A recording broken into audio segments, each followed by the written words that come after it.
guys, welcome back to my channel. My name is Paige and this is my open book. In today's video we have another weekly wrap up for you, so grab a drink and grab snacks. I've got some good ones to go over with you today. Okay, I want to get my ebooks out of the way first because I got wrapped up into a new series that I can't wait to tell you guys about. So we'll get the standalones out of the way. So first, I did read Dom by S.J. Tilley. I'm not going to talk too much about it though because I'm doing my first book club with Katie this Thursday, November 30th at 7 p.m. on her channel. I'll leave it linked down below. We're going to do a live show talking about this book, so if you've read it, you can feel free to join. If you have not read it, that's okay. You still have a couple of days to read it. It's a super quick read, in my opinion, especially on my Kindle. I feel like I was just flying through it. I had to like stop myself from binging it in one sitting, to be honest with you. So I feel like you'll be fine. It is the third book in a series. I personally went into it without reading the first two books and I was totally fine. You don't have to read the first two books first before going into it. Obviously there are just characters that overlap, but there's no spoilers and there's not really anything that I feel like I was missing by reading this book, if that makes you feel better. So, spoiler alert, I think it's going to be a good live show. That's all I'm going to say. So, be sure to tune in. Like I said, I'll leave all the details down below so you can hear my full thoughts. So I'm not going to talk about it today, but this was a book that I finished and liked. The other ebook I read this week was a surprise release from Emily Rath. This is the Pucking Ever After Volume 2. So it's kind of like little bonus chapters for her Jacksonville Rays series. So the first book in that series is the Pucking Around. It's like a polyamorous romance between one female and three males, and they're all like part of the hockey team in some way. Two of them are players, one of them is a doctor, and then one of them is the equipment manager. And I've talked about that book on my channel before. I'll leave it linked in the cards up above from the time that I did talk about it. And I just love this polyamorous couple so much, and the way that Emily Rath writes about them is just so fascinating to me because she really dives deep into the dynamics of a relationship with four people in it. If you've never read a polyamorous romance before and you've only been reading like monogamous male-female romances, if you're open to it, I highly recommend giving Pucking Around a try because I feel like it really helps you understand those romances a lot better. So anyway, this is just like bonus chapters that she came out with. So it's not really like anything groundbreaking in terms of the plot. You know, most of it is kind of like you're reading like bonus epilogues, like of them having kids, about their weddings, you know, things like that. She also includes stories in here from Tessa and Ryan's book, so the second book in the Jacksonville Rays series, which I also loved their story too, don't get me wrong. But I would say, I think I gave this novella a 4-star rating overall. Most of the chapters I wasn't really like super obsessed with. I was like, okay, it's just them having babies, you know. I don't mean to say that having babies is something to take lightly. That's not what I'm trying to say. But me personally, probably because I read so many romance books, like I feel like every bonus epilogue is like them having a kid, so it feels like I've like read it all before. So I think that's why I didn't enjoy those as much. But I will say, if you read this, you have to at least read the dentist chapters, which were the last two chapters of this novella. Those were so eye-opening and groundbreaking. I feel like you have to read them. If you've read Pucking Around, you have to read at least those two chapters if you don't read anything else. It dives deeper into the dynamic between two of the characters, Caleb and Mars. Even though they're all, you know, in a polyamorous relationship, obviously they, you know, they each have their own connections with each person, and Caleb and Mars have never really had time with like just themselves before. So this was like their this was like their moment to really talk about how they feel about each other specifically, like between them and them alone. It was so beautifully written.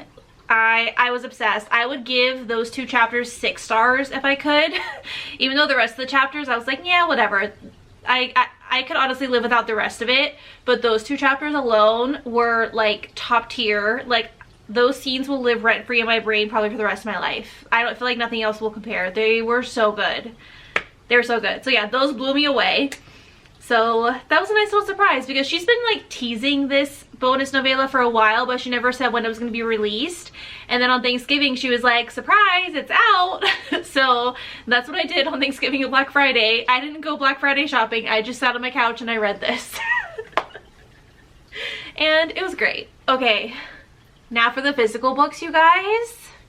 I have like two and a half-ish to talk about. I'm finally getting into the Black Dagger Brotherhood series by J.R. Ward. This is one of those like classics, oldie but a goodie, like people who were reading romance before romance was cool read these books and they rave about them, but all of us new romance lovers are like, yeah, like those, I know I'm guilty of it. I was like, I feel like they're probably good, but they're probably not going to compare to the newer romances that we all know and love today, because, you know, like 50 Shades of Grey, I read it, I liked it, but now I've read so many other books that are better. So I was kind of thinking this was going to be the same thing. I'm like, oh, I've already read a bunch of vampire romances that have come out since then, so this will probably not compare to the newer ones, you know, that are like flashier, newer, better, whatever. I was so wrong. My stepmom got me the first 10 books in the series, and I love the covers, by the way. I just think the coloring on them is so pretty. So I've finally started the series, and the first 2 books I finished this week. Both 5-star reads, hands down. Very easy 5 stars. I'm already partway through the 3rd book, and I have a feeling that's also going to be a 5-star. Like, it was really hard for me to read other things. Like, I thought that because the books were longer and because this is like a paranormal romance, I thought that because it might be like heavier and it would be hard for me to binge. So I was like, okay, maybe I'll just read like, you know, just like 1 or 2 a month, you know, just to kind of like space them out and not get burnt out or tired of them. No, like I can't read anything else until I finish these first 10 books. Like, I can't stop thinking about them. I like, literally I'll finish one, and before I pick up the next one, I'll be like, okay, let me try and read other things, give myself a break, but I can't get into anything else. I just keep obsessing over these characters and I just want to know everything that's going to happen. So the only downside to that is this is a 22 book series. So I'm committed for the long haul, and you know what, I'm not even mad about it. This is probably gonna take up the whole rest. It'll definitely go past the end of December because I'm not gonna be able to read all these books in a month, but it's okay.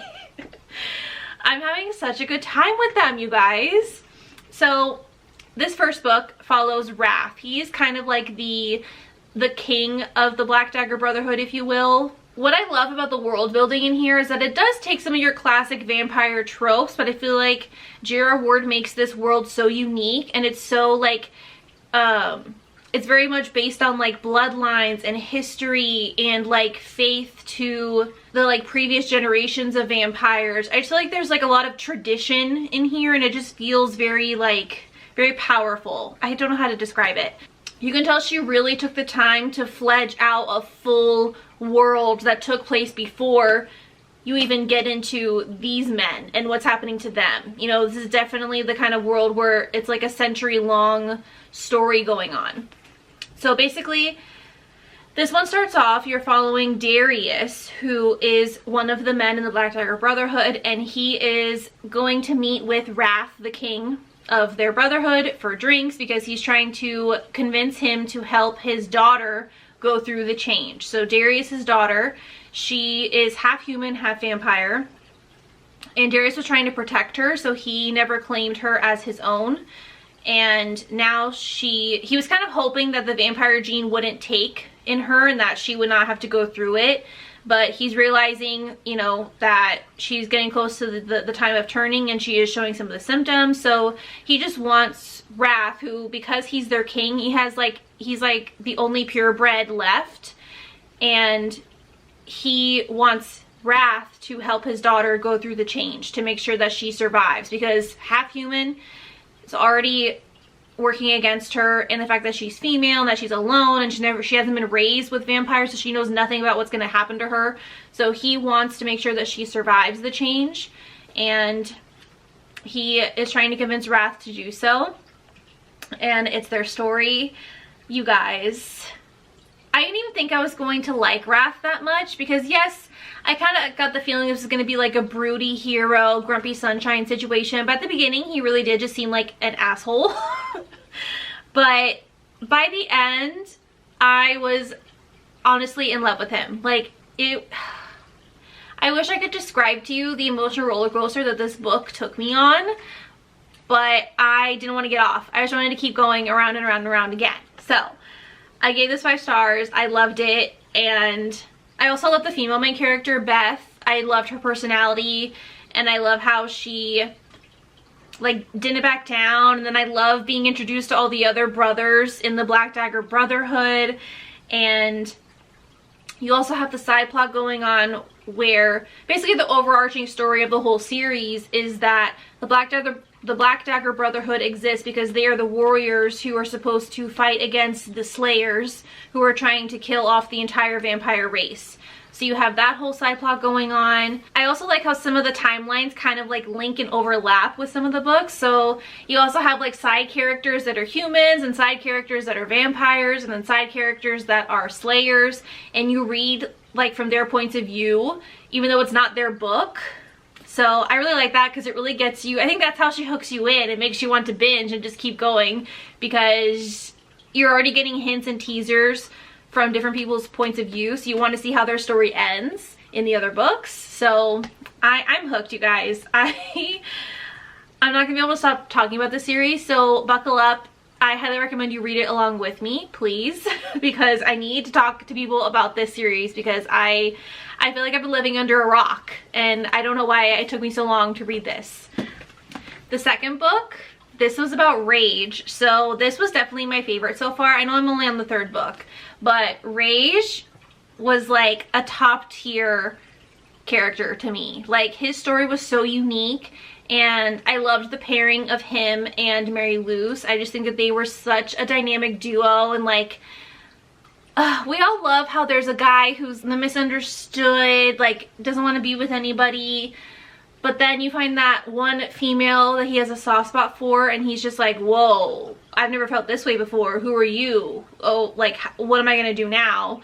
And when these brothers realize who they love, they fall, and they fall hard. Like, but what's special about Rage's story is that you find out in the 1st book that he's under some kind of curse where there's this beast that kind of like possesses him. And if his emotions get out of control, he turns into this monster, like a literal monster. And obviously in this book you learn more about why and how and, you know, what it does to him. The way that Mary Luce is able to like break down the walls that he's put up about it, and it was just so beautiful and poetic and so deep and emotional. I just don't know if anything else is ever going to compare to like I'm honestly at a loss for words because I feel like I'm not conveying to you how impactful this series is. Like for real, for real, for real, for real. You just have to read it. Don't just take my word for it because I know I'm not doing it justice. This is just so unique and one of a kind that I'm obsessed. I'm obsessed.